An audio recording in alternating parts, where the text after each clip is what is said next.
Hello guys welcome to my mini blog. हजुरहरूलाई मेरो mini ब्लगमा स्वागत छ।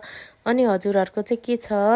मेरो चाहिँ सबै ठिक छ। साथीहरू हजुरहरूको पनि सबैको ठिक होला, ठिक पनि हुनु पर्यो नि होइन र। अनि त्यसपछि म चाहिँ बिहानै उठेर सोर बढार गरेर अनि त्यसपछि पसलतिर गइयो चाहिएको सामानहरू लिनलाई। अनि त्यसपछि फेरि म बाहिर जाने काम थियो अनि बाहिर गएँ साथीसँग। अनि त्यसपछि एकदमै गर्मी भइरहेको थियो।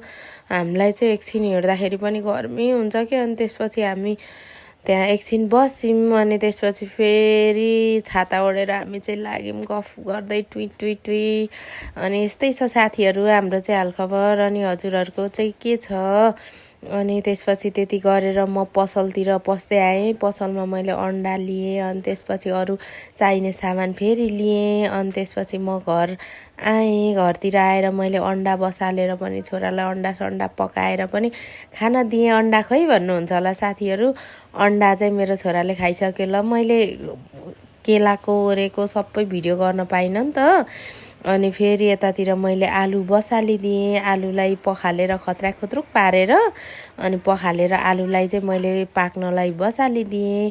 अनि त्यसपछि यतातिर हेर्नुहोस् न, मलाई चाहिँ फेरि यति गर्दा पनि गर्मी भइरहेछ कि। अनि म चाहिँ पसिना हेर्नुहोस् न, मलाई पसिना आइरहेछ होइन। अनि त्यसपछि म फेरि यता कपडा धोएर सुकाइरहेको थिएँ नि त साथीहरू। अनि त्यसपछि त्यो कपडा पनि सुकिसकेको थियो। त्यसलाई उठाएर मैले टपक टपक राखिदिएँ।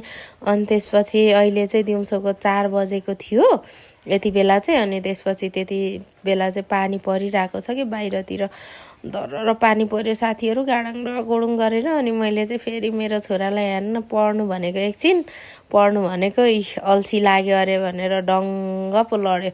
र साथीहरू आजको मेरो मिनी भ्लग यति नै। अर्को मिनी भ्लगमा भेटौँला ल।